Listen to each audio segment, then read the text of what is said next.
Thank you for coming this evening, and thank you for your participation last Saturday. Before we get started this evening, I kind of want to catch everybody up as to where we're at in the process and what the next 3 evenings are going to look like. So this evening we're here at the Robert Crown Center. The purpose of this evening's workshop is, now that you've kind of heard our Budget 101, we're actually going to start putting you to work. And we're going to ask you tonight, with the help of our facilitator, Lynn Monte of Lynn Monte, is it Monte?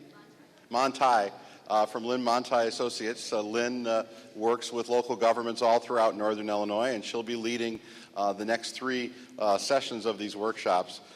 Tonight is to sort of look at big picture. What do you think are the things we need to be focusing on as a community today, and what do you think we need to be focusing on as a community tomorrow? Then our third workshop, which is next Tuesday evening at the Fleetwood Jourdain Community Center at 7 o'clock. That workshop will be really the roll up your sleeves, nuts and bolts, listing ideas and other issues regarding service levels, service efficiencies, cost containment, non-tax revenue sources, and other innovations. So tonight you're going to kind of look big picture. Next Tuesday night, really get down to the brass tacks. And then at the final meeting, which is on Monday, November 30th in the City Council chambers at the Civic Center, we will have for you a draft a document of all the feedback we received to make sure that everyone's in agreement of what the results are that have come from this process. That will then allow Lynn to represent the group at a special City Council meeting on Monday, December the 7th, to report to the City Council the result of these workshops. So last Saturday was meant to sort of be a primer on local government finance. Tonight is to sort of have you think a little bit larger on what the issues are facing the city and what those priorities should be. Tuesday evening will be the nuts and bolts, what we should do in order to move those goals forward. And then the final meeting on November 30th will be a wrap-up and a kind of a check-in to make sure that what Lynn has heard through this process is what you all want to do. So that's where we're at. Any questions? All right then, without any further ado, Lynn, welcome, and thank you for taking on this process for us. Thank you, Wally, and good evening, everyone. Hi. You know what? We're spread out, and there is no reason for us to sit in the fashion we find ourselves, because we had no idea who would come back, and now we have big gaps at some tables. And so why don't we consolidate the tables? I think perhaps for comfort for this group, perhaps you would like to move to another, because this equipment is taking up most of your space. And the edges could move in toward the center. So let's fill in the center rather than having the perimeter filled. If you do that as quickly as possible, please. This evening we're going to be in conversation. It's all about dialogue. So you need to be with others. And tables of 6 would be great.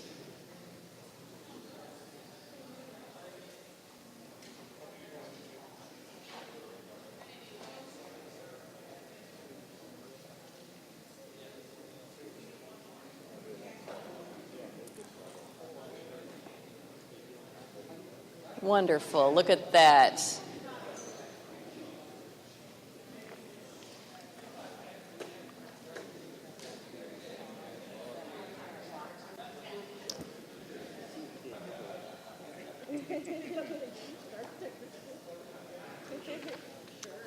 Thank you. So as mentioned, this is an evening when we're going to take a look at the big picture. Last time there was a context set with a lot of technical information about the city's budget and the functions and financial arrangements for the various city departments. It was an awful lot to take in. I watched part of the video and was unable to be there myself, but I saw how diligently the folks tackled the information and offered questions. And some of those questions are already answered and posted on the website.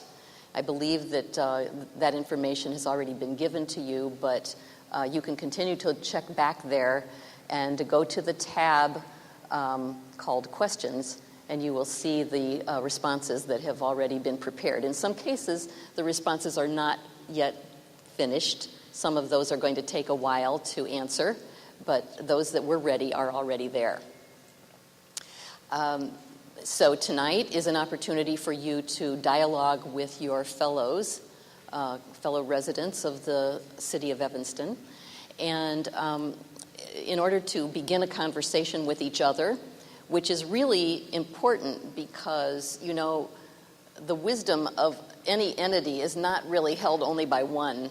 Obviously, we're all smarter than any one of us as a collective, and so the opportunity to learn and share creates something of a learning community where we actually have an agility and a keener sense of how to look both at the current reality and at the future we want to create together, and then apply our energies in that direction.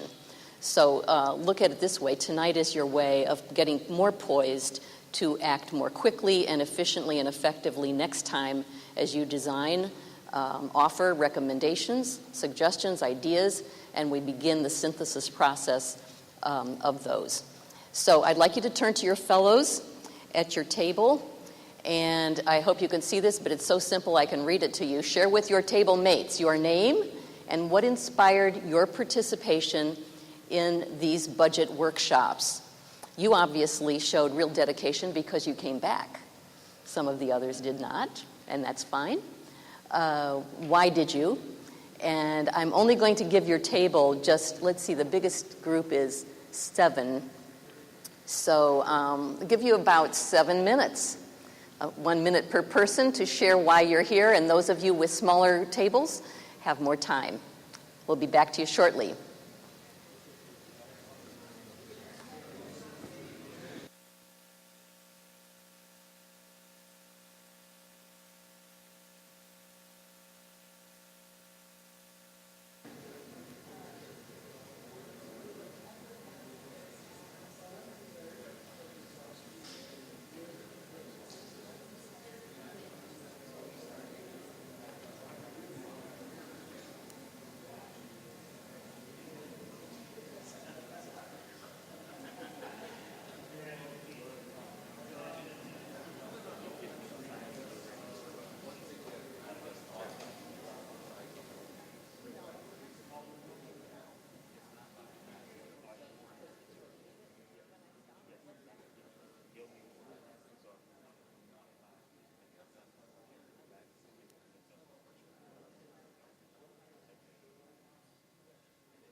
That's the sound you'll hear when it's time to end a conversation. It's a lot better than shouting over voices. There's a yellow agenda in your bin. If you'd like to pass those around, if you haven't already, you can kind of get a sense of the flow of the evening.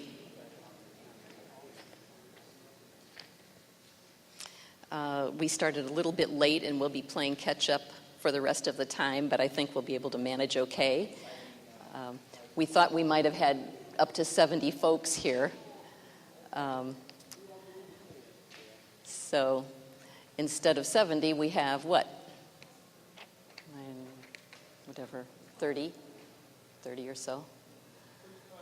Yes.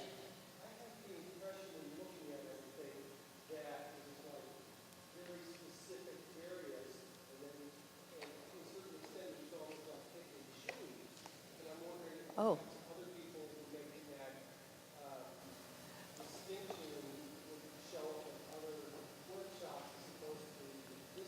Okay. Well, these are designed to build on one another so that from one to the next, we will begin, an understanding of all that it takes to be able to be in a position to make the recommendations. What was it specifically that you thought you were, was there a specific topic tonight that you thought was going to be covered? Okay.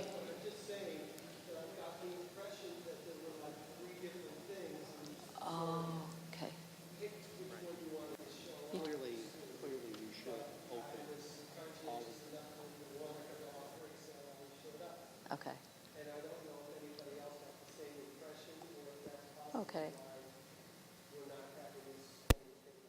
Okay. Okay. Thank you.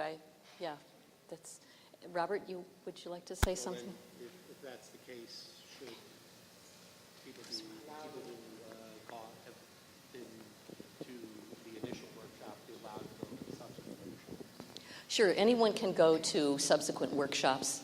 There's no reason anyone who has qualified to come to workshops already can't come to any one of them. Definitely. So, I want you to realize this. I know some of you expected to dig your teeth in right tonight with certain recommendations that you have to offer. And because we have set this up so that we're actually building what I see as the great capacity of the community to offer good recommendations and really sound recommendations and build these workshops one on another, if you have something that you want to say and remember, and let's say you won't be back for a future workshop and you absolutely want to get that in,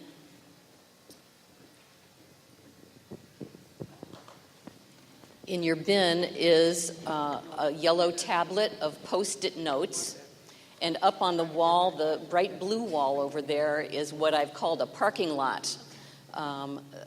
For those things that we did not plan to cover tonight, but that you want to be sure are known and that you want to make sure get posted for this evening, you can write on your tablet and put that up on that wall over there. So if you are unable to come to a future workshop and you have recommendations that absolutely you want to make tonight, and we don't give you quite the space and format for that, then that is the way to do it. And there's also always the online participation that any of you can do at any time. And there is, the website has a place for online participation, and that would be true for you or also for the observers who are sitting in the audience tonight. Okay, so just a couple of logistics I want to cover. I think you might notice the restrooms are right over there, very handy to us. We do plan to have a break midway through for just about 10 minutes.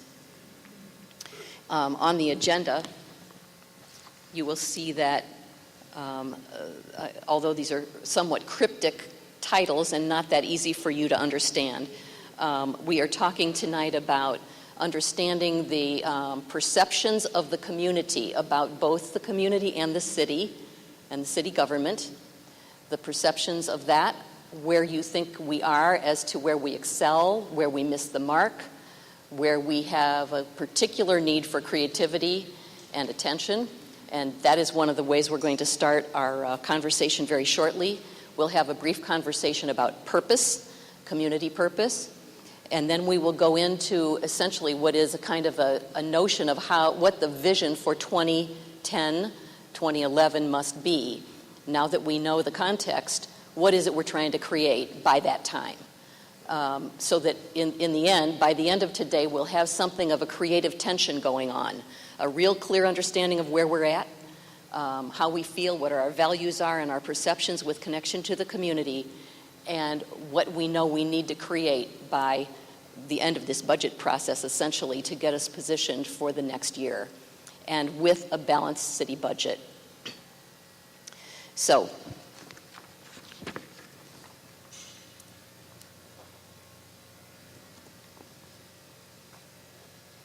there are a few principles that will help us along, and I'm just going to go over these very briefly. Sorry you can't read this really well. I will talk it through for you. And if we can do anything about the lighting, it might be helpful, but if that's a difficulty, we'll just leave things as they are. Pretty tough to do? Okay.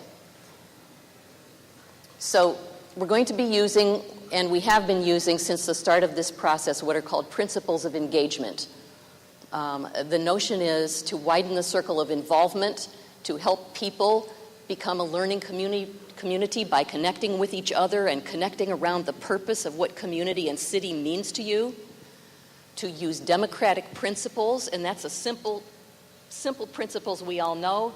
Don't hog the conversation. Make room for everyone to speak. Be courteous. Use the democratic principles you know so well. And be communities of action, not just talk. So we're trying to get poised for a way of being that is not just about the conversation, it's actually about getting those things implemented. We're also using a principle regarding living systems, that our community and our city, these are living systems. They're not machines. It's not a mechanism we're tweaking here. This involves real people, lives, jobs, services. Okay? This is a living system. It can be experienced as an organism capable of constant change and adaptability. And we'll use systems thinking. Systems thinking is a discipline for seeing the whole, and that, after all, is what the city council has to do, what the city staff has to do, to see the whole and how the parts are related to each other and how the parts are related to the whole. And in doing so, we have the chance to be the most wise, the best poised, the most adaptable as possible. Okay, so we're going to start with an exercise in your group which creates a database. And we're going to be using flip chart paper in order to do this. And Joe is going to help us out by passing around these the flip charts. Is Joe in the room? I think Joe probably went to try to work on the lights. Okay, maybe a couple other folks maybe give a hand. to pass around these, and let's just do the Post-it type for as far as they will spread.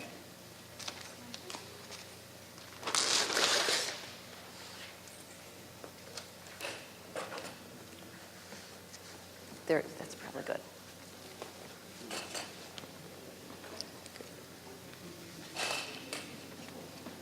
That's good enough. Okay, so maybe make some space on your table. Every table needs to have one of these. Did your table get one? Okay. Thank you. Thanks for the better lighting for this. So there are some principles to use in respect to conversing with each other. And, you know, I was a little premature. You can set those tablets down, but we won't use them right this minute. We're going to have a conversation for 10 minutes first. And this is the way I would like to request that you have your conversation. It has nothing to do with the content, but the way you listen to each other. So here's what I'd like you to try. To listen for what's new and surprising. So we usually listen for what we have in common with each other and kind of filter and screen what we're hearing. So I want you to listen for what's different rather than what you hold in common. To see the world through the eyes of the other person, and so that person feels heard. Okay? This is a way of listening that I'm asking you to do, that you'll be surprised at how much more powerfully your output comes out of you later when you listen this way. And you're just going to have to trust me on that for the moment.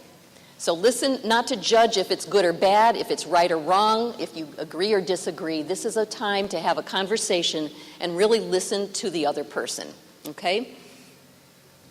And there are several questions that will help us to understand the perceptions that the people in this room have. And here is what it will look like. 3 questions.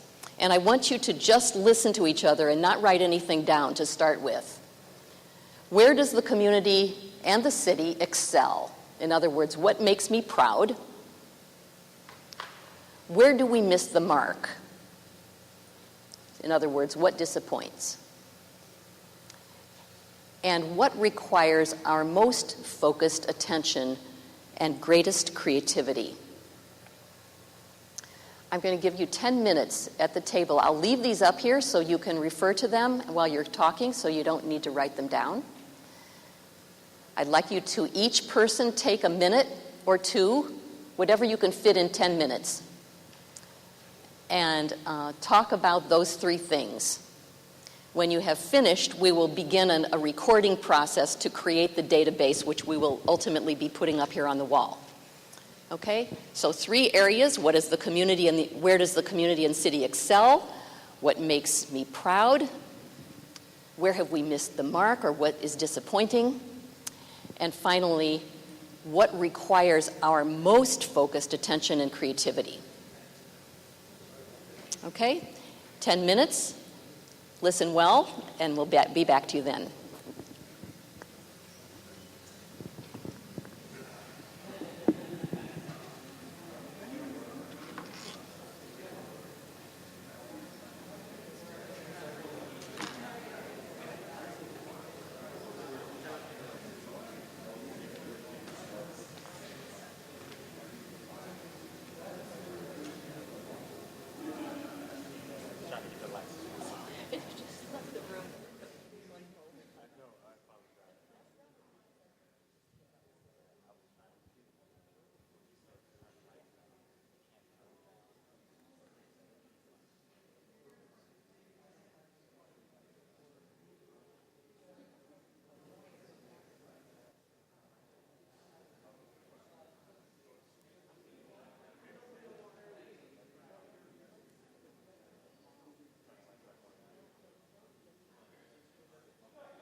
Okay, ladies and gentlemen, did you have enough time?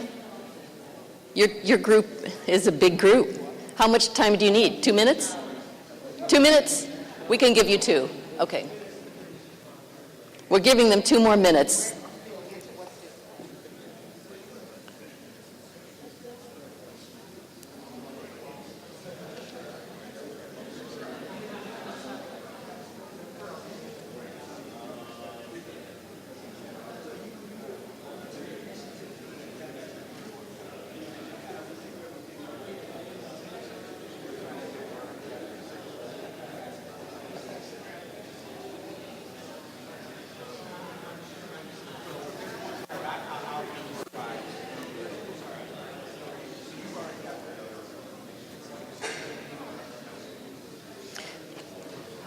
Why don't I give instructions to the rest of you so you can begin to move on? Shall we do it that way? So I'm giving you a visual here of a template. And what I would like you, each group, to do, could I ask you for your attention for a minute, please?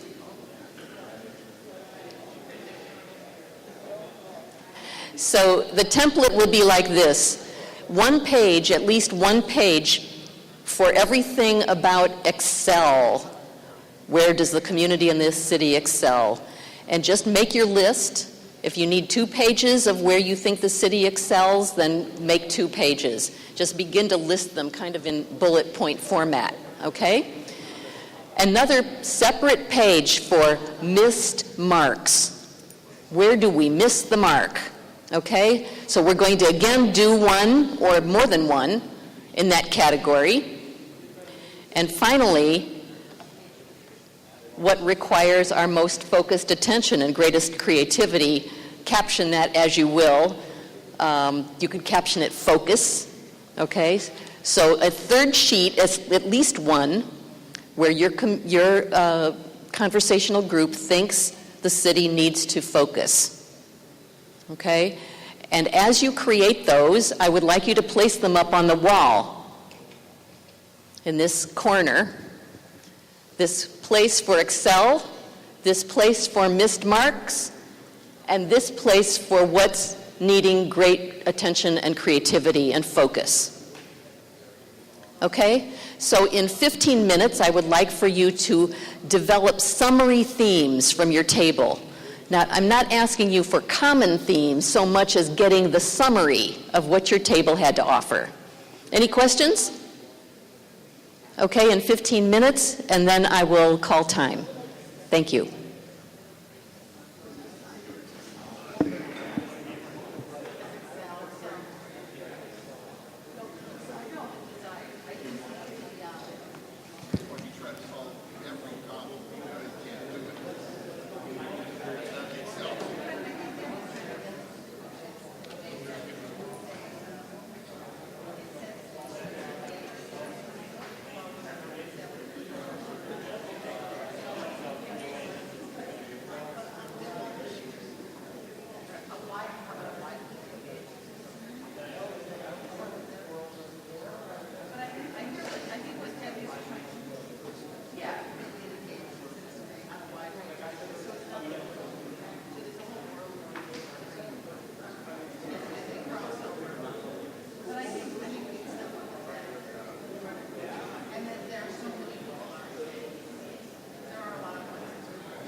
Time to bring your pages forward to the wall.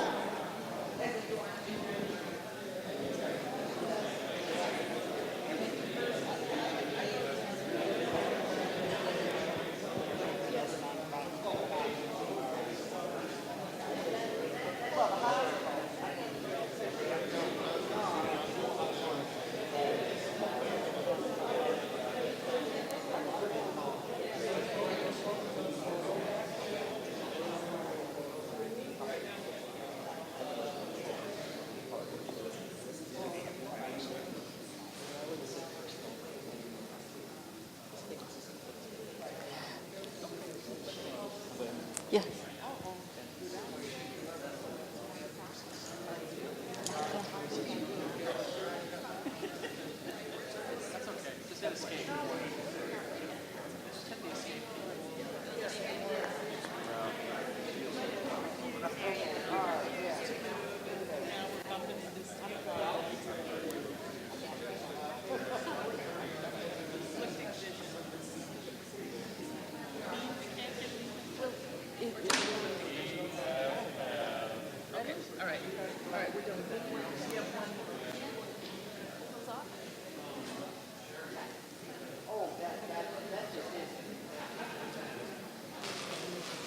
Please bring your pages forward to the wall, and we'd like an individual from each table to come up and report out for the group. Oh, Craig.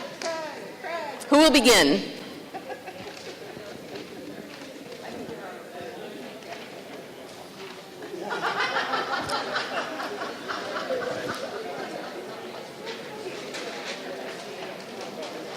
Thank you. A little levity is always good in these processes. Please enjoy yourselves.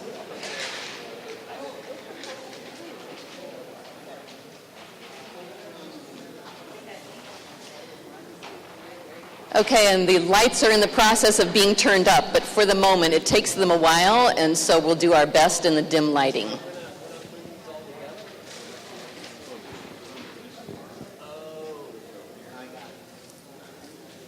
Table 2, which is you. Who will report for you?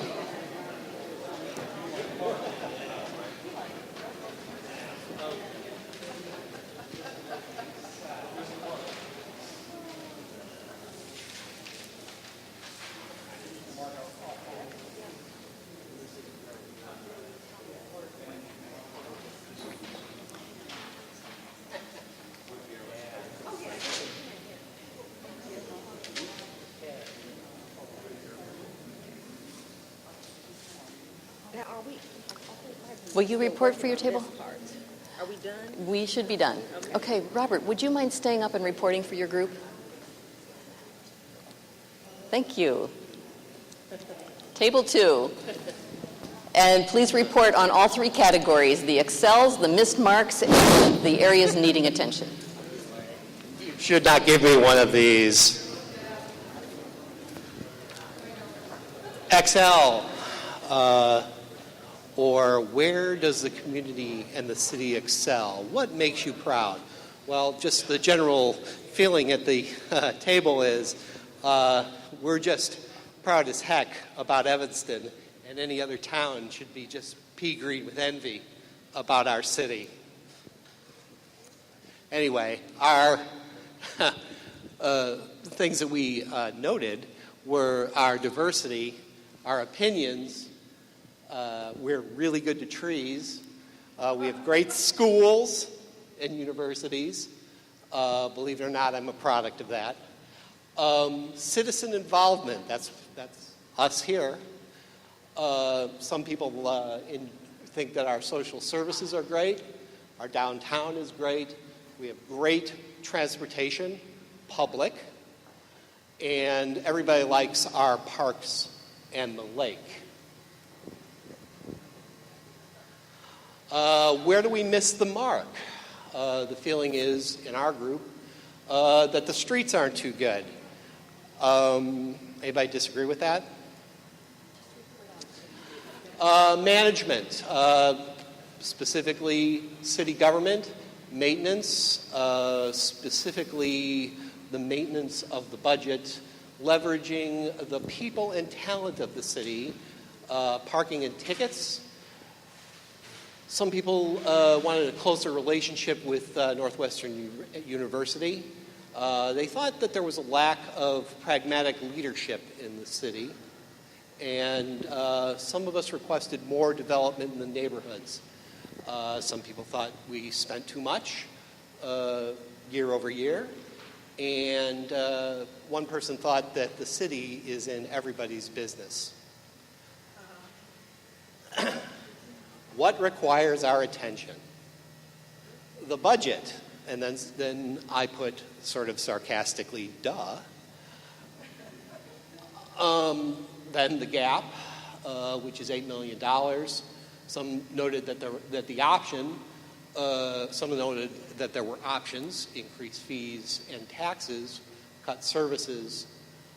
But overall, the notion was to optimize services with the money that we have. We also recommend that we attract new businesses and develop new revenue streams. And we all agreed that we should make these hard choices permanent. Don't give me one of those. Thank you. It's okay, you'll go next too. Okay, this is table 10. All right, table 10. Some of the things that we thought that Evanston excels at are the fact that we feel many of our citizens are involved, even though we couldn't get too many of them out to come to these. They're everywhere you go, you meet people who care deeply about the city, that the city's very family-friendly. We have a large pool of talent and experience in our citizenry among a large array of fields. We have a very strong nonprofit community, not just the individuals themselves, but we have strong organizations. And we have fantastic location, and we have done a good job of taking advantage of that. Some of the places where we missed the mark, we seem to have an inability to prioritize. We have a reluctance to make hard decisions. At some point, you have to put your foot down and go one way or the other.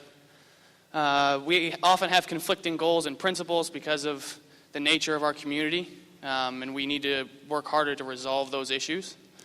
We have a consistent accountability problem. Sometimes it feels like you should be going to one set of people with a problem instead of another. Sometimes the left hand of our city government doesn't know what the right hand is doing. We sometimes lack our interdepartmental communication. And we have a very strong civic hubris that we don't often pay attention to what other communities outside of Evanston are doing to solve the same problems. We definitely need attention in both our short-term and our long-term financial planning. I think that goes without saying, and that's why we're all here. We need to prioritize our programs and services and possibly address some policy issues at a state and federal level, not just at the city level. We want to marry that table. We agree on everything. Well, almost everything. So the things that we thought we excel at, diversity, arts, culture, transportation, Northwestern, love, hate, but it's definitely an excel. We have the lake. We have a very engaged citizenry, and I think some of the other groups touched on that. So where we missed the mark, fiscal responsibility, lack of coordination. I think the example was 40 groups working on affordable housing. Lack of transparency. Some of us kept talking about Evanston tries to be all things to all people. Evanston's a neat town, but there are other towns around here. We don't act regionally. We think we have to solve it all here. And also utilization of intellectual capital. We've got a lot of great people in Evanston. Let's utilize that. Focus, attention. We changed our word here. We had to change our word, but fiscal prioritization, better relationships with Northwestern and the other nonprofits. I mean, we keep talking about Northwestern, but we've got a lot of nonprofits here. Let's look at the existing regional, other local governments. Let's look at the state and also national policies, because again, we can't solve it all here. Other, Skokie funds their library a lot more than we do. How do they do that, for example? Table 3.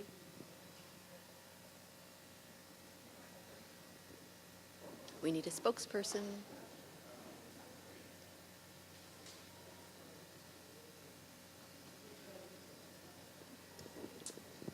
Okay, so we felt like we excelled in our great school system, fully engaged populace, diverse communities, safe location, Lake Michigan, Northwestern University, transportation, and arts and culture. Where we missed the mark, we participate and engage, but we don't decide.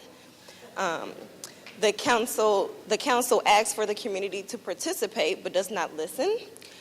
For example, Church Street Plan, West Side Plan, Downtown Plan. We demand without an open mind to compromise. We don't live up to the commitment to neighborhood plans, and we have conflicting visions. So where we need to focus our attention, complete our projects, use our own Evanston resources more effectively, by way of Northwestern, nonprofits, and social service agencies. Improve financial balance between Northwestern and Evanston in a measurable way. Thank you. Thank you. And our last table, I think, is table 7.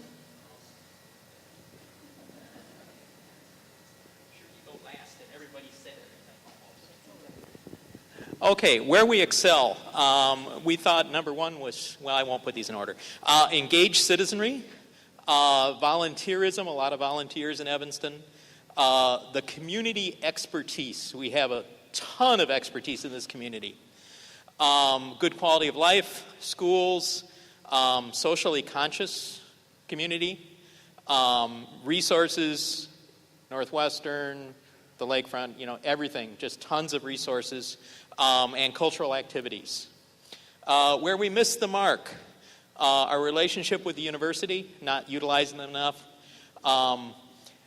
We came up with a micromanaging council, spending a lot of time on little things that don't make much sense and doing other things in 2 minutes that really deserve discussion.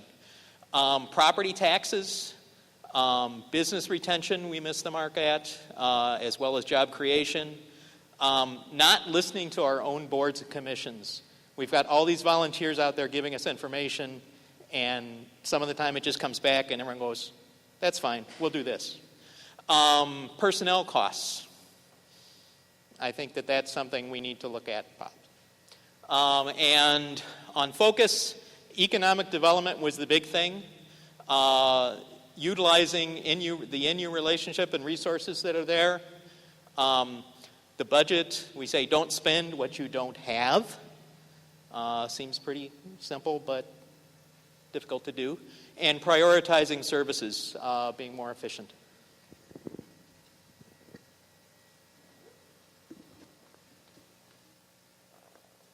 Thank you. And what kind of reflections, feedback, comments might you have to that exercise? Anything you want to say?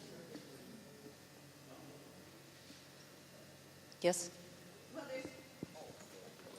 I don't need a mic.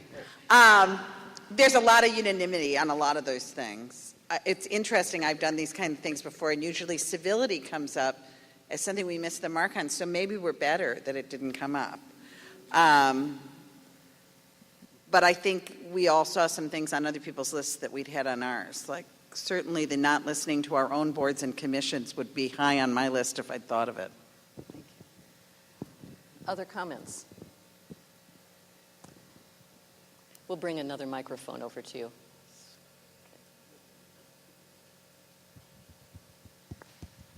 We've heard a lot of this before, and what's going to happen to it? I was just going to say, I know that we all did end up saying mostly the same things, but that means that something is in the way. It doesn't make a lot of sense if everybody has all the same ideas and yet we don't see them in reality. That means that there's something in the way that has a real, legitimate reason for being there. It's not in anybody's head. It's not fake. These are things that are real, that are standing. Okay, thank you. Other comments? Other comments? Is this on? It's on. I echo what Vito just said. We did something like this about 7 years ago. It was organized a little bit differently. But there were probably about 100 people involved. We divided up in each alderman had a group of people, and we came up with all these ideas. They kind of rolled up, and they went to the council, and we made lots of great suggestions, and it really went nowhere. And the people that were involved in that were pretty disappointed, having spent a lot of time on this exercise, and it really became just an exercise. So I think everybody in this room is hoping that this is going to mean something. We've got some tough work to do, and we've come up with some good ideas. There's a lot of unanimity there. There's a lot of similarities, but I really like, what was that one? It was great. But anyhow, I hope that something comes out of this, and I'm trusting our new management will do that. Okay. Here, Michael.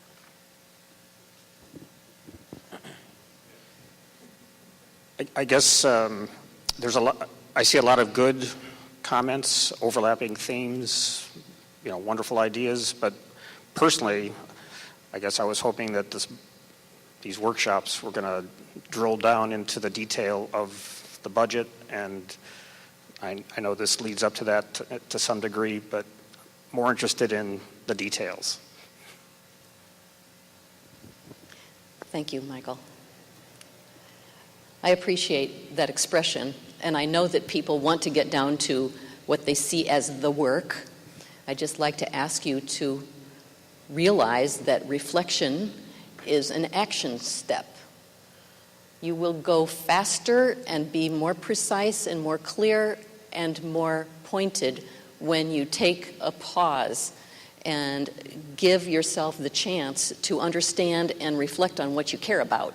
Because until you have some sense of common sense, until you have a shared sense of what you care about, you will have difficulty coming to any kind of consensus at the end of this process. And so the step we're taking, I think, is a step in my studies, in my theory, and in my experience that really improves the value of the output. And so it was therefore designed in this way. And I hope that you will stick with it and be patient and see whether or not that proves true. I also appreciate the notion that many processes occur for which it seems no action really follows, so no real good action. And all I can say is this, that this is a process for you to make relevant. So this is your meeting and your experience to make relevant. And the famous quote from Margaret Mead, as you've all heard many times, never doubt that a small group of people can change the world. Indeed, it's the only thing that ever has. So you have a chance to be purposeful in this experience, and you're being given every opportunity to express yourself and to share your thoughts and to include others and involve others, and I hope that you will do so. I want to move on to the next exercise so that you can take a break. And this one indeed is about the power of change requiring that you get in touch with what you care about. Again, this is a conversation. I would like you to begin recording immediately on the sheets you have and do it in bullet point format as you speak, as you converse, because we don't have the time to do what we just did, which was to listen really well first and then write down the summaries. So you have to, multitask, if you will. So this is a conversation about purpose. It's about your community and your city. and the questions go like this, and you do not need to answer each question, okay? This is a matter of talking about a single conversation about what is the meaning and value that you want this city to be creating for you and for the other stakeholders, because you are spokespeople for 74,000 people here, and we have this few of you who have the chance to be that voice. What about the Evanston community has meaning for you? What fundamental value does the city of Evanston aim to create? Its fundamental reason for being. And why do we community members choose to invest ourselves this way? In other words, why did you come out here tonight when you might have been watching the football game or any number of other things you might have chosen to do with your time?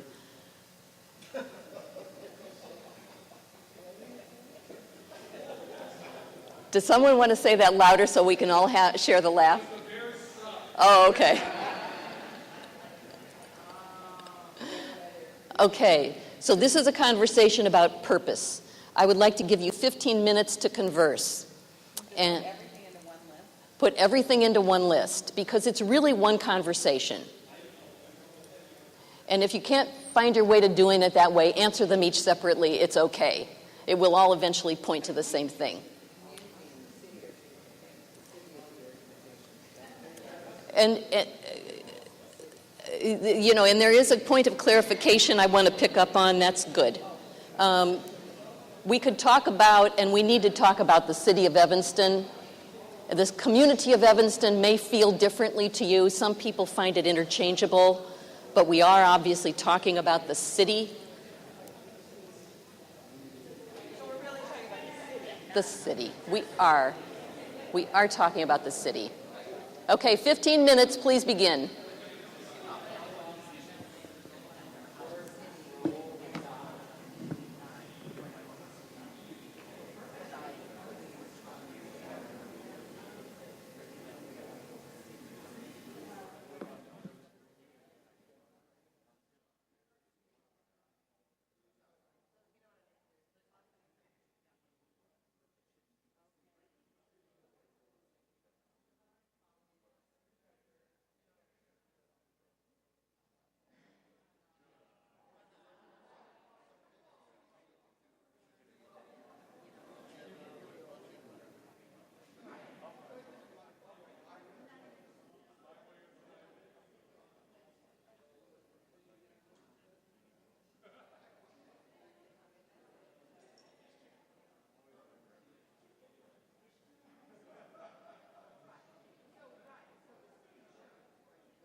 This for,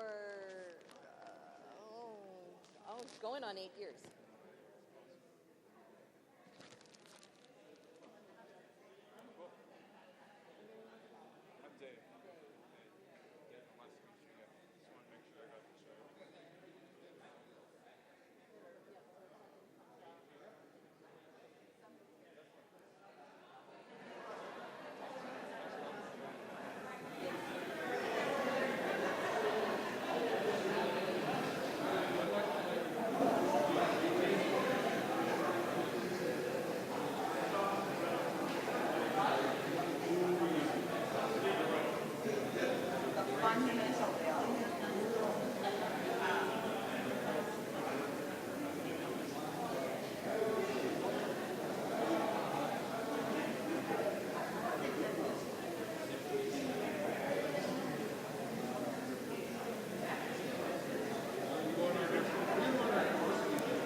Write the process up this way. Because, I could say, we're going to put the notes from meeting 1, meeting 2, meeting 4. That's really exciting. It must be the brilliance at your table. That's I don't know if it's brilliance. Action, action, action, action. We're action-packed.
Please bring your pages up to the wall.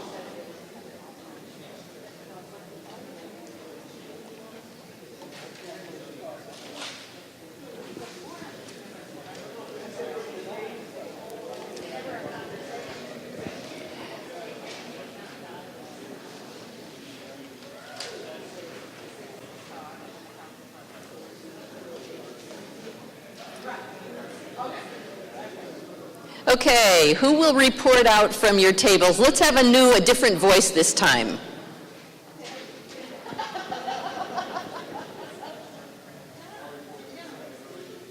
Would you mind starting? That was wasn't my intention, but I will. Thank you. Oh, I got caught. We had a broad, wide-ranging conversation. We captured 3 key points. With respect to fundamental value does the city aim for, there was a feeling it really does strive to be a livable place for a broad range of citizenry. Why are we here? Several of us are highly motivated to raise the bar and to remove what some call a culture of mediocrity. And there was a feeling that another key goal is purpose is providing adequate services while staying within our means. That reflects a little bit of a very broad-ranging conversation. Next table.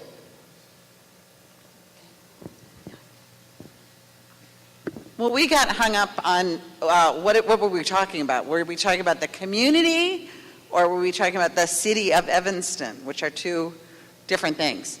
So we said the community is a much bigger concept than the city, and the city, there are many things we value and want Evanston to be that are not the responsibilities of the city government. So our example was, we have urban farming at our table. So I said, so the city's role in this is to let people have chickens and do farming, and to have policies and laws that let you do that. But we wouldn't want the city to be running the chickens or creating the urban farms or buying the land. That's more appropriately in the world of not-for-profits and schools. So dividing out what the city does that is the expression of the people's will versus what's the community as a whole creating it.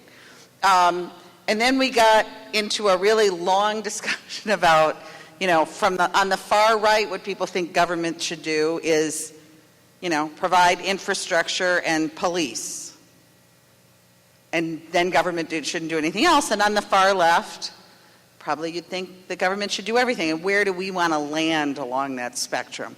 What do we think city government really should do? And what we came up with is that we really thought the city should be the point of coordination of activities to make sure the things we want to have happen in the community, and coordinate communication and conversation, which we said was our ideal, not necessarily what was happening now.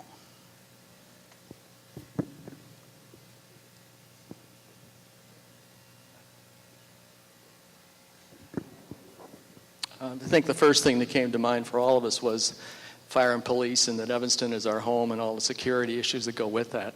So we couldn't miss that. Secondly, we seem to have a commitment to human development and growth with all the public service entities, the universities, the not-for-profits. Fostering self-governance, that's fundamental value that the city of Evanston should aim to create. Learning how to do that. We're here to participate, but we're also here to learn. Willingness to work toward a better democracy, another fundamental value. And lastly, a commitment toward a better future for us and future generations.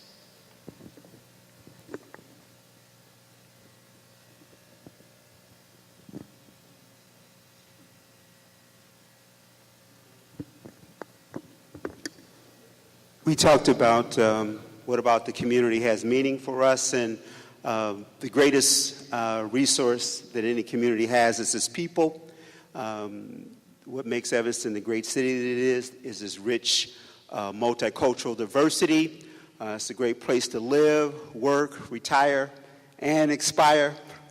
To serve the citizens, help our neighbors, make sure that no one lacks resources. We talked about the city fundamental value is to have a vibrant, diverse community that creates unity and values everyone's time, gifts, and talents. Giving back to your own community creates good stewardship. It creates ownership and also shows that you care and love the community in which you live in.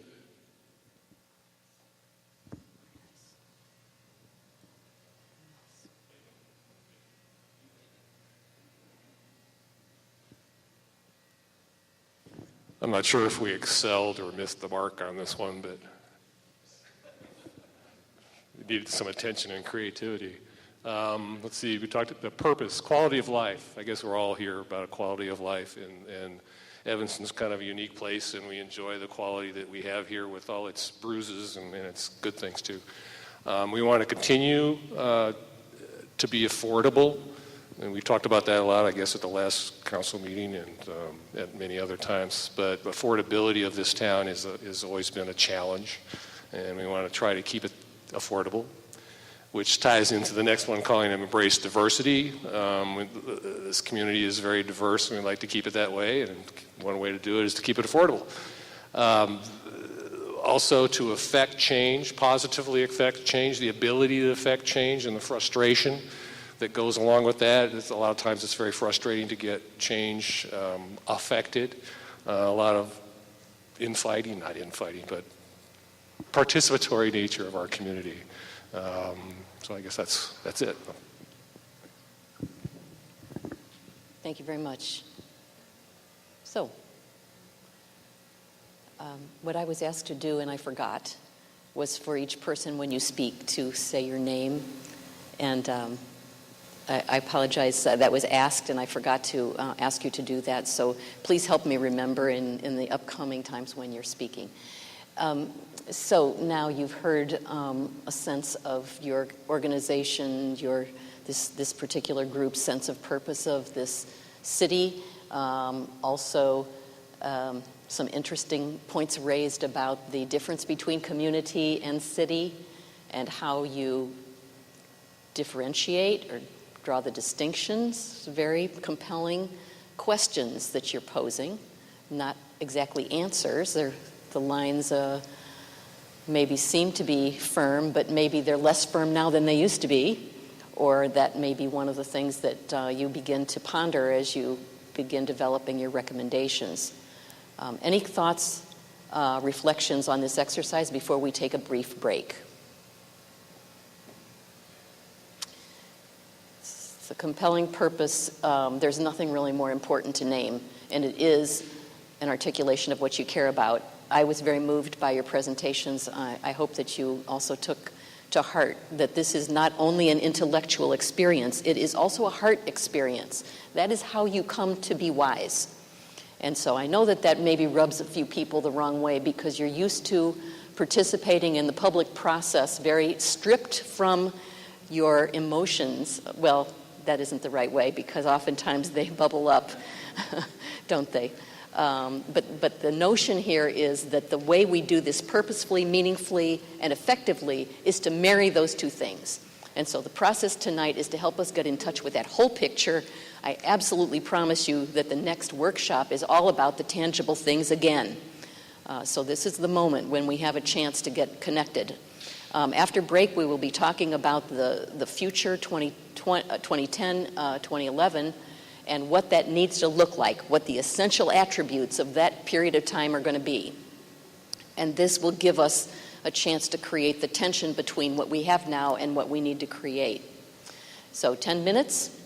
See you back as soon as you can. Thank you.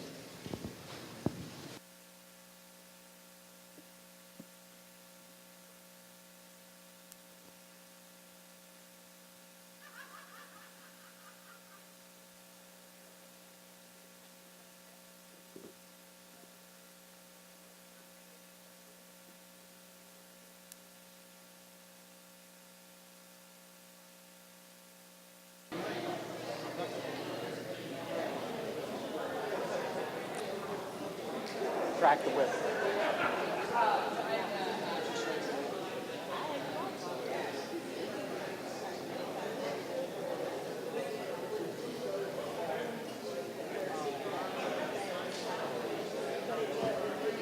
All right, folks, I want you to be able to leave here by 10 o'clock, so let's get started.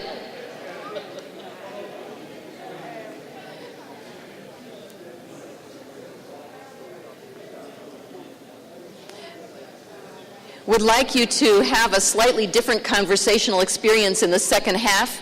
So would request that maybe two people from each table shift to the next table going clockwise.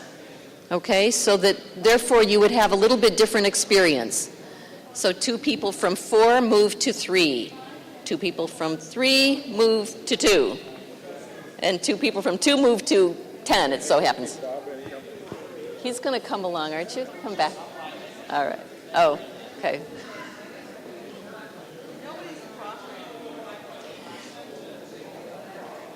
Two people from 7 move to 4. If we could do this quickly, please, then we'll be on our way.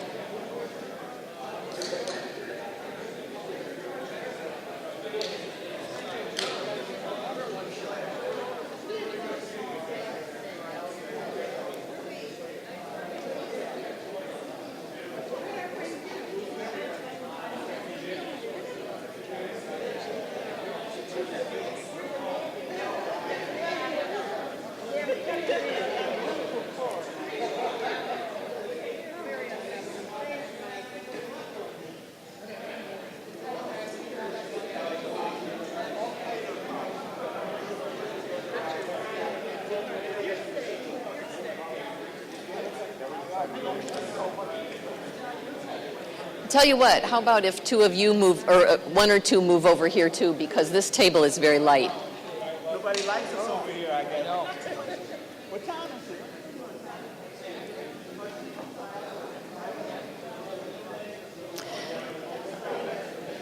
Get acquainted? Good. Thank you.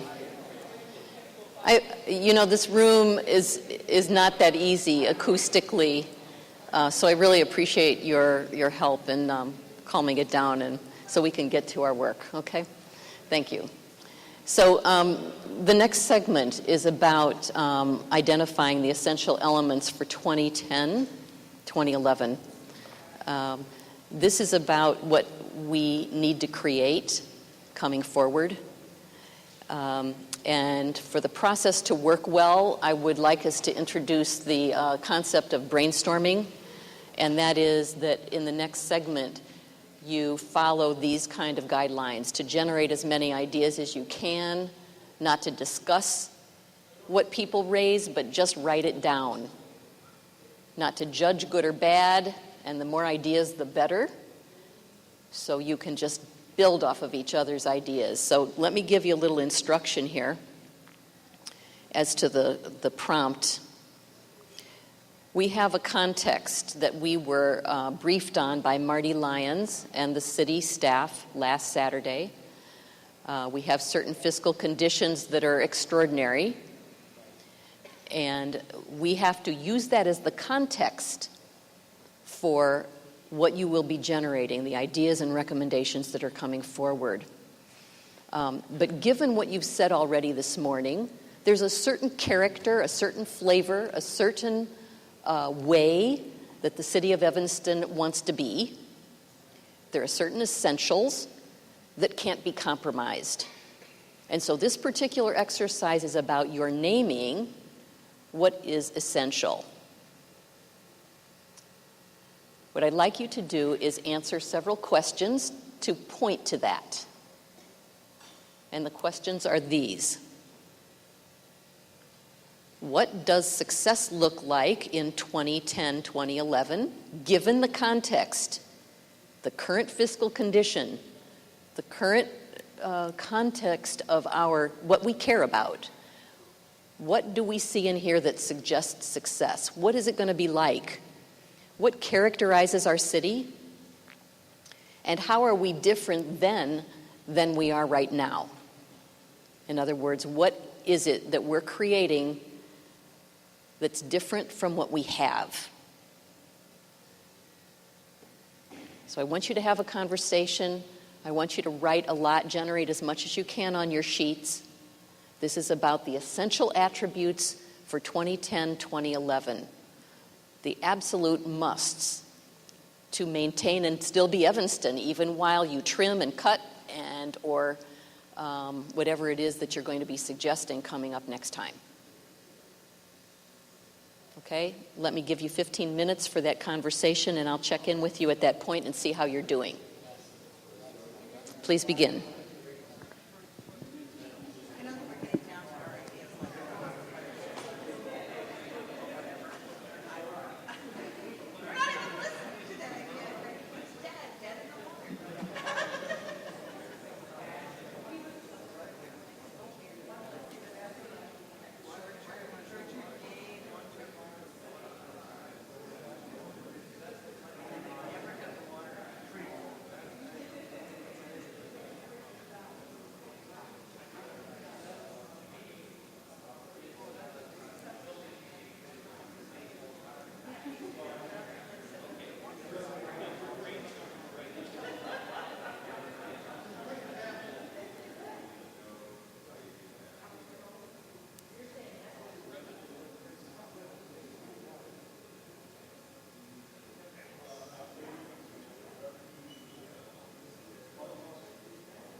budget, we have to balance it. It's our responsibility. I mean, you've done some. Yeah, one guy that's saying revenues need to exceed expenditures. No, you're telling me that what I charge you is going to be higher than what I deliver to you.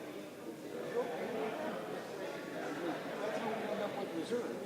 Yeah. That's how it works. But usually we don't, we just manage to that. We don't budget to that. People get a little bit piquant when we say we're going to take more than we're going to deliver right out of the gate. That's fine. That's what you want. But in this one, the idea is you see someone saying the city needs to provide jobs.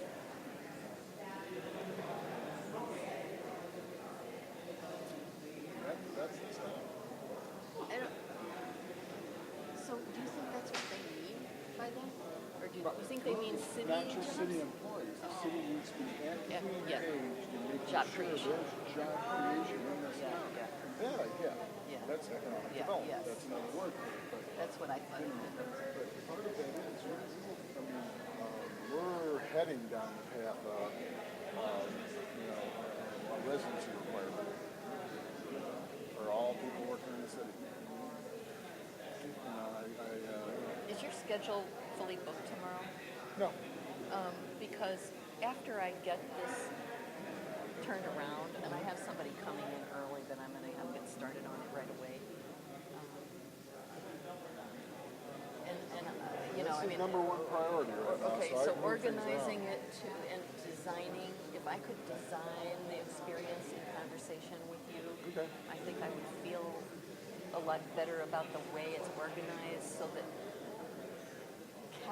categories of conversation, we have to kind of chunk it to make this, And what I don't want to do is, but I also don't want, I'm sure you'll be fine with my process-oriented mind, and, budget. I don't want that. We're just starting. This is one out of 3 meetings, so I'm happy to help. I just don't want to corrupt. I would rather come out with something that coming straight from a different side. Yeah. They came up with this, Yeah. and us walking through our normal process, we were really close. Or it won't even be us. It could be staff, all of the staff suggestions. and Which folks on are the inside. where?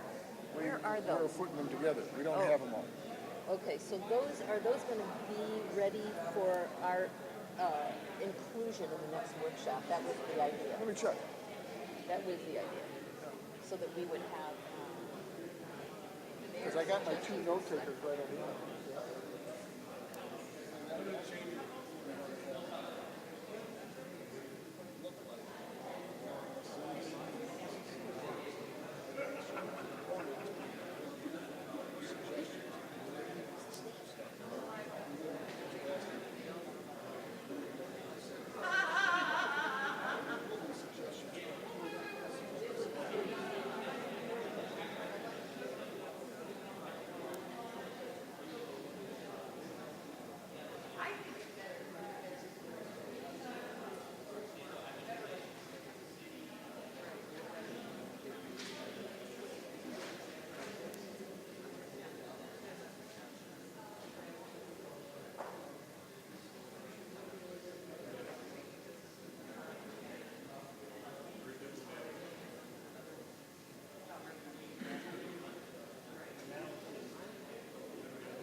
Continue our list. I'm going to move this guy.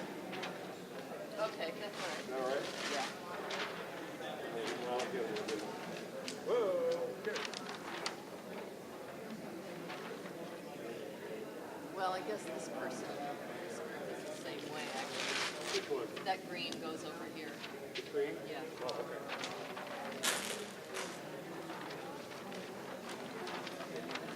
Good idea.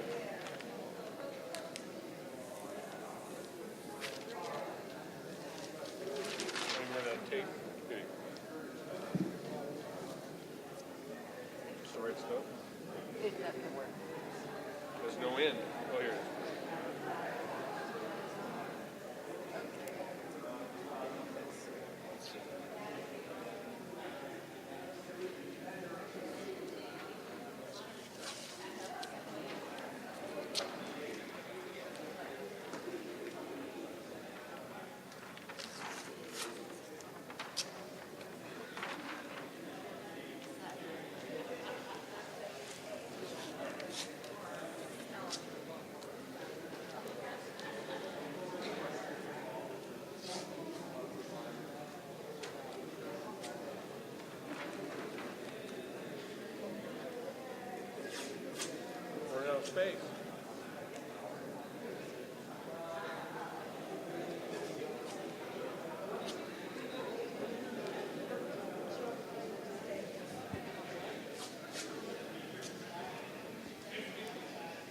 Second.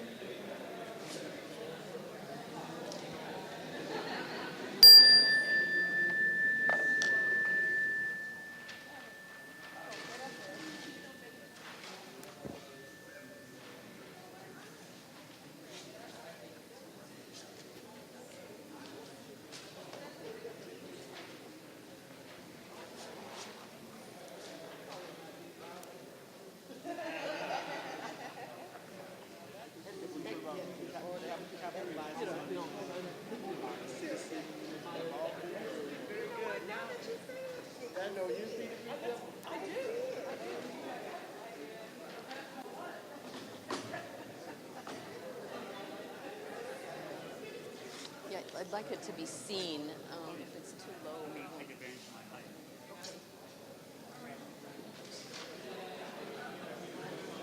Okay, have we all completed the exercise? We're ready to roll.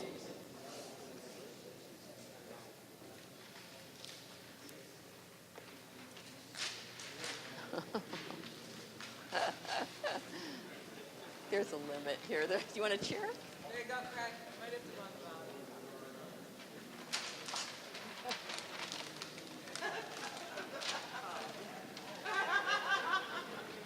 No, do not have someone stand up. That's the tragedy of the immersion humor, isn't it? And would cost the city, would really screw up the budget when he sued them for the brain injury. Okay, how about having someone from Table 7 come up to report?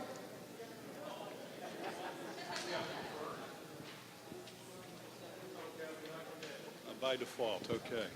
Is this really loud? Okay.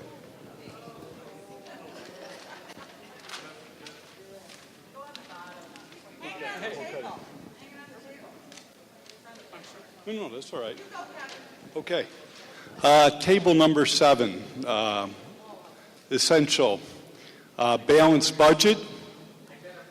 Oh, I'm sorry, Kevin O'Connor, Table 7, formerly of Table 10.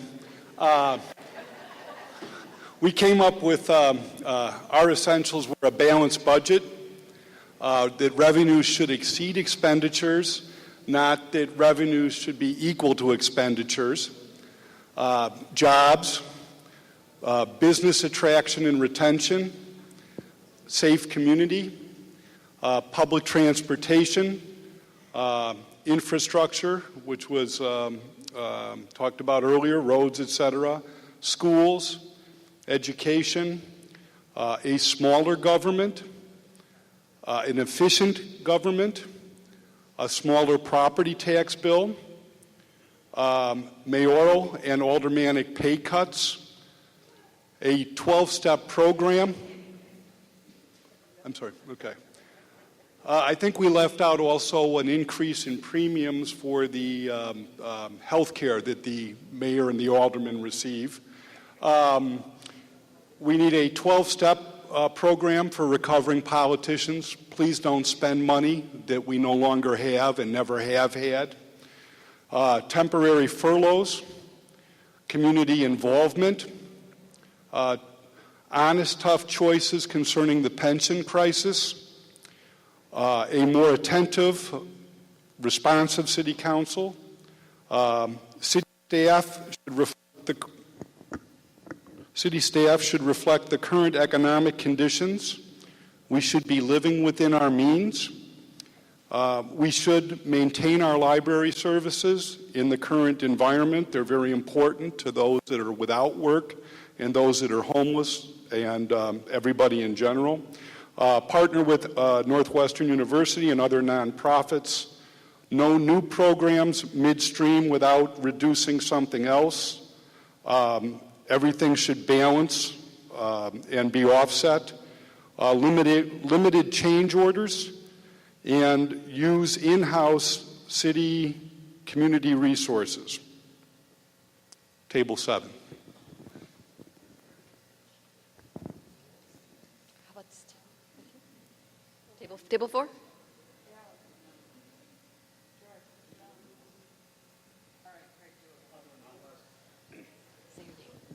I am Craig McClure, So we talked about an optimal level of service that may or may not be what we have today. We talked about cost-effective services, providing services that support socioeconomic and racial diversity, more effective use of boards and commissions, let Wally be Wally, so let the city manager be the city manager. Examine our consulting relationships. We have a lot of intelligent local resources. Better relationships with the business community, particularly around retention and expansion.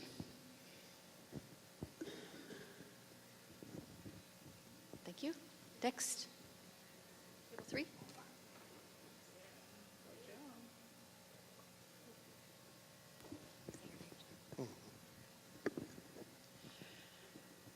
My name is Joan Hickman. Success will look balanced, a balanced budget that is just, equitable, and does not raise taxes. More frugal and then they will be more frugal and more resourceful, make smarter government decisions, and the city will have a cosmopolitan atmosphere, which it has already, and we're hoping it will continue. Build businesses and keep them in Evanston. In other words, be business friendly. And save street parking for patrons and be more customer friendly. The suggestion being that the employees that work in the businesses downtown park in the city parking garages on the upper levels and free up the parking spaces for the patrons that come to the city. One of the complaints is that parking in Evanston is horrible, and that's for those who live here and try to park downtown, as well as those coming to the city. A healthier community and a greener city.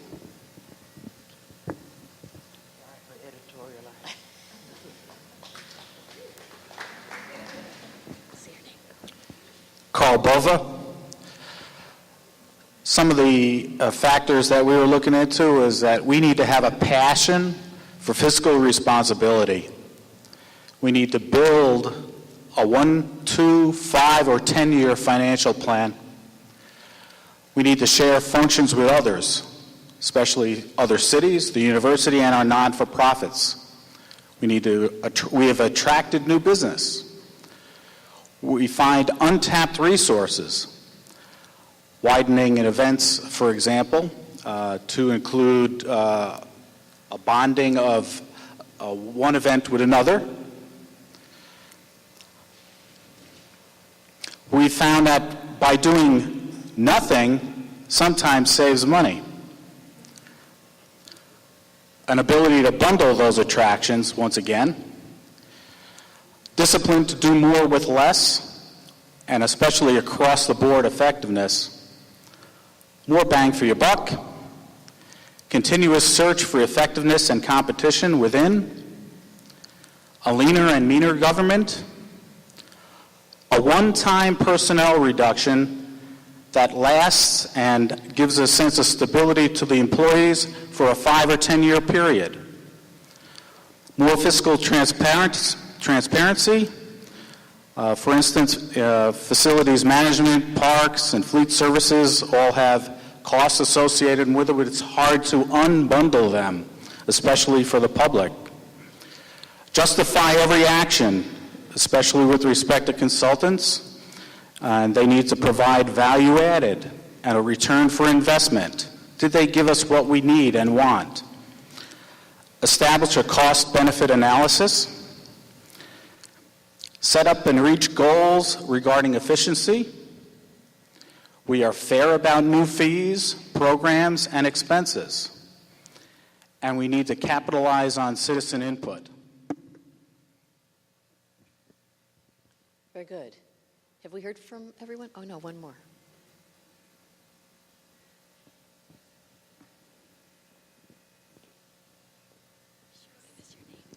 Hi, I'm Maureen Kenny. We have a few conflicting things in our group, but we'll just run through them. The first essential attribute is that safety in the community must be maintained. Second is we need to balance the budget unequivocally. Somebody wanted to have a consensus outcome where everybody felt good about the budget outcome. There must be productivity gains. We need to be able to get more for less in town. We should not be raising taxes, and we need to maximize our social values. We need to maintain diversity in the community and make sure that we're not balancing the budget on those that are less fortunate. We need to prevent the deterioration of the city's assets, so we need to keep up our buildings, parks, etc. We need to be willing to cut social services over police and fire, was the perspective of some. And that was countered with, we need to maintain social services that prevent the need for fire and police services. No sacred cows. Everything needs to be on the table. What's different? We need to have more engagement of nonprofit and charitable organizations. The city needs to figure out how to work and leverage those organizations in the community. We need increased cooperation with nearby communities and more internal coordination and cooperation within our city, between the city, District 65, District 202, other organizations in town. There are many synergies, potential synergies. We need to leverage human capital to reduce expenses, things like getting NU interns to do some services for us, and also potentially generate revenue using city staff that may be able to provide expertise or consulting services to exterior organizations. So that was our list. Thank you. How did that feel, the brainstorming part? We're getting there. What particularly innovative, what was something perhaps your table didn't think of that you were like, wow, yeah. Anybody have a insight of any type? Something that jumped out at you, particularly poignant, potent, had potential? No sacred cows. Call it out, whatever. I'll repeat for you. This balancing act between being who we are and maintaining social services and maintaining our diversity against cost. Okay. And that maybe the police and fire are among those sacred cows, much as I love them. So she started with also balancing the social services and the need for this change and the cuts and all of those issues. Very complex job in front of you. Any other thoughts, anything anybody wants to raise as a headline out of this experience?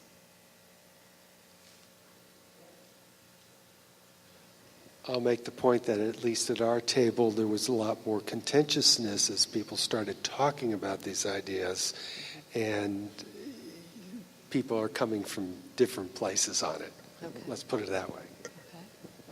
Okay. When it gets more difficult, when you get closer to the need to make choices. Some other hand I saw.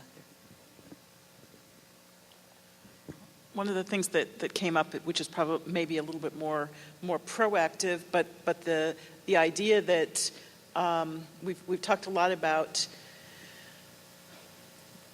the decisions we make, about how we use the resources, but we hadn't talked as much about how to use the personnel, and perhaps looking at that idea of using city personnel to perhaps raise more revenue by providing services to other communities outside in the region. I thought that was a very innovative idea and something we hadn't heard.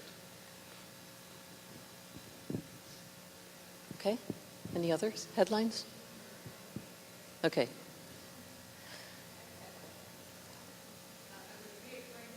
There's a microphone coming to you. Thank you. I think a reoccurring theme for a couple groups was this idea of using Northwestern at some point, and seeing how we can really develop a better relationship with them to maybe help out a little bit. So that was kind of good.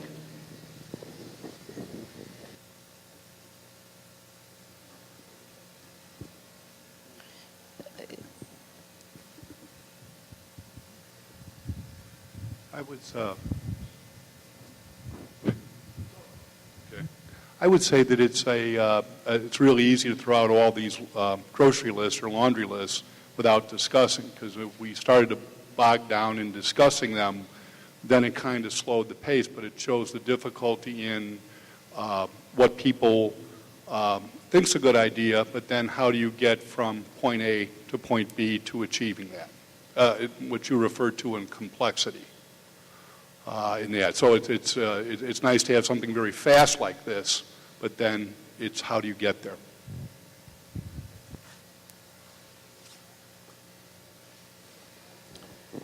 I want to acknowledge being uncomfortable with the number of times that I've heard what I interpret as pretty critical comments about staff and the aldermanic folks. And I just want to acknowledge that there are a whole bunch of them here tonight and a whole bunch of folks who are helping make this possible. What occurs to me is that there is perhaps reason to be critical, but for me it's more about changing the paradigm. I think about what the city staff has done to provide H1N1 vaccinations. They've gone way, way over the top to help address that issue. And I guess what I hope can be heard is that maybe there's some different paradigms that we're talking about and ways of working. And I just want to acknowledge it feels like there's a lot more criticism than I'm willing to be part of. I think there is room for improvement, productivity gains, efficiencies. We just have to figure out a way to create a structure that allows that to happen.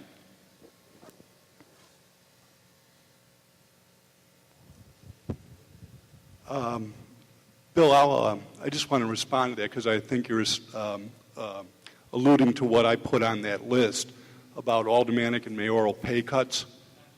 Okay, but the only reason I want to say why I put that out there, because I thought you were doing it, is if we're having a dialogue, if the community and city staff and the elected officials are getting together on this, then it's imperative, because what I heard a lot at that table was how big a crisis we're in.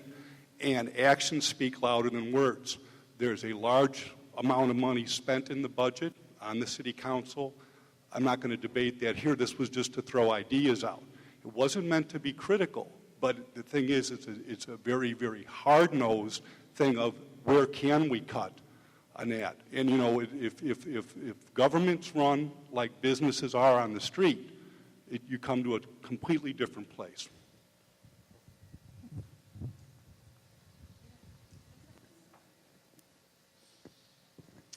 One thing that resonated with me was that we didn't just talk about cuts. I know our table talked about also expanding our revenue streams. I think it's important that we realize that there are two ways to solve a budget gap. You know, take those cuts, maybe you get half, and then raise the other half in new forms of revenue. I like the fact that that came up in a lot of the groups, and that's something that we definitely need to focus on.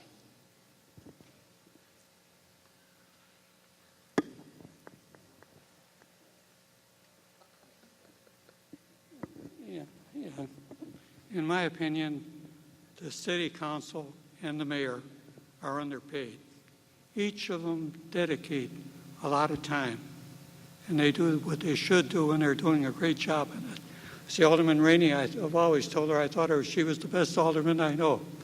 I see Grover here. I could tell you this, in working with, when she was the Alderman Tisdall, the number of hours she put in for the amount of pay, it wasn't a matter of money. But let me tell you my feeling on this thing. I think this workshop missed the point. The issue involved is the budget, and it's a budget workshop. What I've heard today are a good bunch of citizens that show their interest and their love for this city, and it's great. They have their opinions. It would have been better to me to have each of the members that are department heads stand up, and those of us that have experiences with them bring up the issues we think are important. There's no other way of expressing my opinion, but the mayor and the city council do a great job.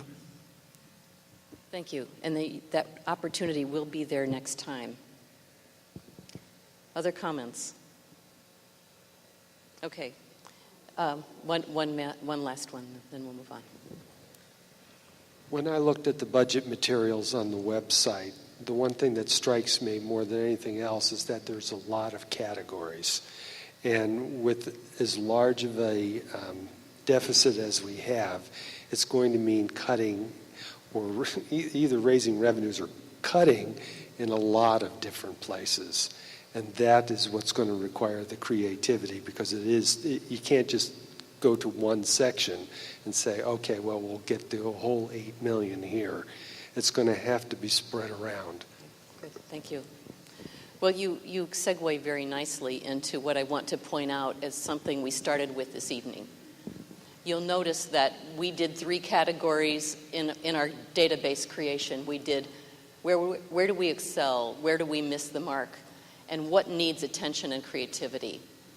We could have said, where do we attack? What do we cut? Where are we brutal? Instead, if we can shift this notion and say, we know now what we want to create, and this kind of captures a sense of what is essential, and how do we creatively, now it isn't that we have consensus on this, obviously there's a lot of difference of opinion, but how do we creatively move there without the notion that we have to be entirely in a reactive mode? Can we create a future that looks different? And if there is what was named as a paradigm shift, where even for the next 5 to 10 years, there is a sense that we have some stability, but it's going to take a shift or a resetting. That's one of the terms that is being referenced these days. This is kind of a reset for where we're going to be going forward. It isn't something that's going to be, 1 year and then we're fine and everything is going to go back to the way it used to be. So there is a notion of standing in a creative space rather than a reactive space. What do we want to move toward? We want to move toward balance. We want to move toward a willingness to maintain those things that we've said are absolutely essential. We want an optimal level of service, but it may be different. What about the possibility that instead of everything that we now have, there are some things that citizens have stepped up to do, or other collaborations are available to address instead of the city doing those things. It's going to be a very interesting session next time. I'm hoping all of you will be back. We're going to be bringing all of this data to you again in written form, hopefully by the end of the day tomorrow, so that if there is an interest, you can reference that. It will be posted on the website and also circulated to all of the people who did not come this time but may join us again next time. I want you to know that in the interest of time, we're going to eliminate the last Crossroads conversation. I actually think that we just had it as we debriefed the essential attributes conversation. So we're going to eliminate that piece and move into the wrap-up. So the wrap-up is about our next steps and the questions that you have about that. And I'd like to invite the staff, if they would like, any person on the staff who wants to join me or be available for the question and answer session here to do so. And we've said quite a lot about that already, but I want to be sure that we cover all of your questions at this time. May I just make a couple comments? Yes, go ahead. Again, thank you for what you've done. I think there was something that was said early in the evening which I want to make sure that is repeated, and that is my commitment to you for being involved in this process is every idea that comes out of this process will be responded to either directly with something in the budget, or we'll work on it, or we'll tell you why we're not working on it. So we heard early on that you want this to be meaningful. This is going to be meaningful, and everything that comes out of this. We've also had our employees, and we need to get that information out to you as well. We've had our employees go through this, and I've made the same commitment to our employees that every idea that they have generated will be responded to. So this laid a great groundwork, I think, tonight, Tuesday evening at Fleetwood Jourdain when we get back together again. The rubber meets the road the issues will start coming forward based on this construct, and that's what we really need you for. So make sure you have a good dinner before you come to the next meeting.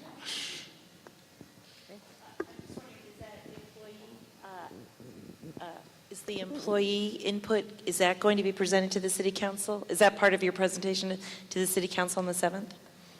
Absolutely. Are we going to hear that as a community? And I would need to look at the staff to see what the status of that is a document. The one staff member we went home was the guy who's been working on that, and that's Jonathan. Marty Lyons, our assistant city manager, may know the status of when we're going to publish all the information from the employee meetings we've had.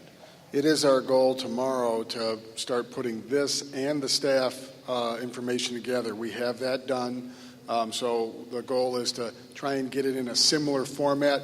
When we talked to the staff, it was more on the improvement sides. What are your suggestions? So we don't have some of the same things, but we're going to try and get it into a similar format so you get the feel of both sides. Because we made the same commitment to our staff. We paired them up, department heads. Marty, did you do a group? I did a group. I did the Parks, Forestry, and Recreation group, and sat in, and we did something almost identical to this in that we broke them up into 7 or 8 tables, gave them 4 questions that we wanted answers on, and then also gave them a little free-form time of what are you doing, what do you think people need to know about what you're doing. So just in case some folks weren't really clear on that, yep, that's our service, or that maybe we don't need to do that any longer. So very similar to this process in some of the cases.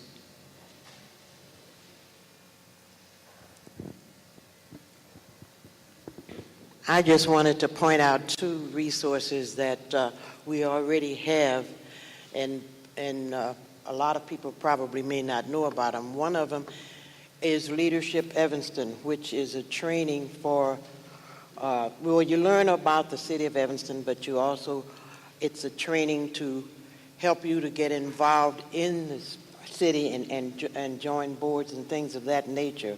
And Mary Beth Schroeder is right here. I only paid her $20. I'll collect later.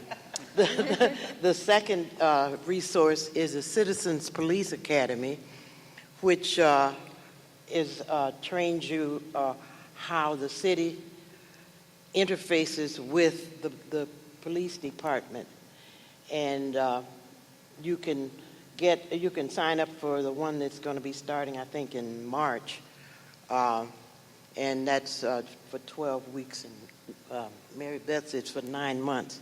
But these are very helpful resources that help you to understand the city and understand how you can interface with the city and what your role is. So I just thought I'd throw those 2 things out. Thank you, John.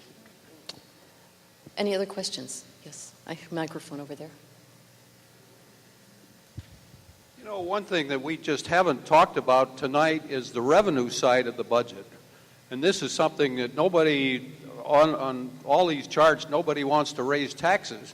And yet we need to have the revenue to pay the many, many, many expenses that we have. A good many of them are unavoidable. So I think we need to think about ways that we can generate more revenue between now and the next session. Okay.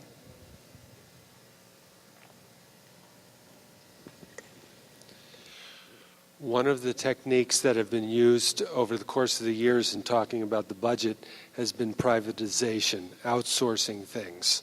And indeed, one of the questions on the website that was answered had to do with garbage collection and how it cost, I guess it was $9 per household for the city to provide that service. However, for Groot, it costs something on the order of $7.50, for example. So my question is, how do we get those numbers? How are those numbers determined? And whether or not, if you could, in a sense, privatize every service that the city provides, what would be the comparable costs from the private sector or what other towns or communities spend in order to provide that type of service. Another example might be the parks and recreation. Lots of people here have gardening services, and you pay to have your yards taken care of. That's the same type of service that you do in order to maintain the parks. So I'd like to know, or I'm curious about, that type of cost analysis. Some of which we've done, as you said, we've put up the information that we have on the refuse, and we continue to work on that because that's something that the council has already previously directed us to look at as part of this budget process. So we'll be actually talking more about that. Suzette, I think we're shooting for the 23rd of November. So before this process is over, there'll be an additional discussion about that. I think if you all think that privatization is something that should be looked at, that's something that should be talked about next week and can be part of the recommendations made from this process. Because certainly we continue to work, despite how the budget ends up, we're still going to be facing fiscal challenges. And if, as representatives of the community, you feel we need to be looking at all the things, all the services we provide for contracting, that's, I think, a very legitimate recommendation that could come out of this process. Don't get me wrong. I don't believe necessarily that the private sector can produce those services better. I'm curious to know why there is a difference. Presumably, we're nonprofit. And so you would wonder why it is that it would cost more for the city to do it than it would for the private sector. That's what I'm more interested in.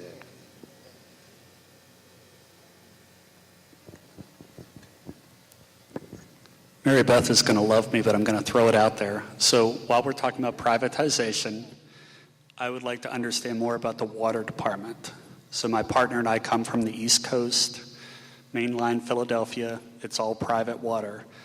So I would like to understand more about the water department, what type of an asset it is, revenue stream, and what it would be worth on the open market. We've got some of that information on the shelf, and we can add that to the website as a to-do. Anita's taking that down, so we'll put together what we can between now and Tuesday night. With the water department, there's been talk of a 40% increase in water bills over the next few years. Will that be discussed as we get into this budget? Because that really ties in with it. So so I'd like to know if we're going to discuss that as part of the process. And we can share information that we're gathering with that, and we can put that on the website as well. And then one last thing. Can you tell us, and you probably can know this, I believe if we don't do anything and we just pull this out of property taxes, what percentage would that be? I would guess between 20 and 25%, but you could maybe tell me next week. And Marty, we can figure out if we were needed to increase the levy in order to get $8 million more out of property tax, what that would be. 18. Easy. You're really good, Marty. Right off the top of your head. Quick question about audits that have been done already in-house and are recent. We're just unaware of what cost containment audits may have been done by outside consultants and the results of those. Audits in the area of IT or energy use. Can you share any of that with us? Sure. We've got, I know we've done energy use work. Carolyn Colopy, our sustainability coordinator. I don't know, Marty, how recent that is. Well, some of our audits, we just did a audit on duplicate claims payment, billings. We also we have an ongoing audit on all of, we've talked about revenues, so we audit some of the collections that we do for telecommunications, cable, whether or not NICOR and ComEd are collecting when they collect from our residents, there's a utility tax on there, so that the state took a lot of that over, so we still want to try and find out that it was done the right way.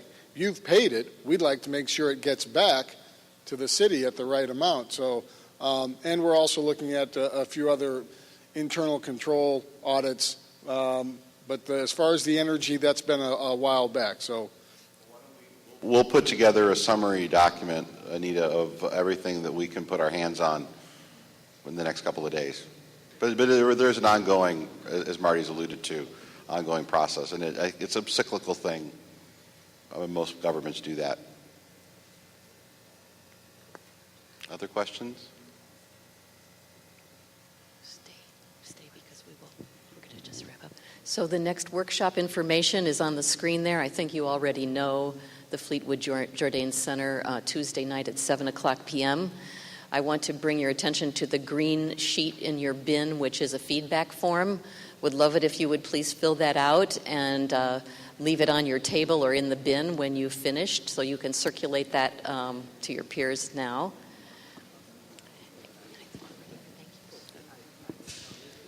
Again, everyone, thank you for coming. I'd like to recognize the department directors who made it out.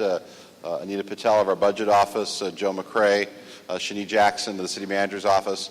One final thing, the name tags that you have, we would appreciate if you would leave them on your way out, and we'll bring them back for you on Tuesday evening. Again, unless there's any other questions, thank you. Let's give a round of applause for our facilitator for an excellent job. And we'll see you on Tuesday evening. Good night.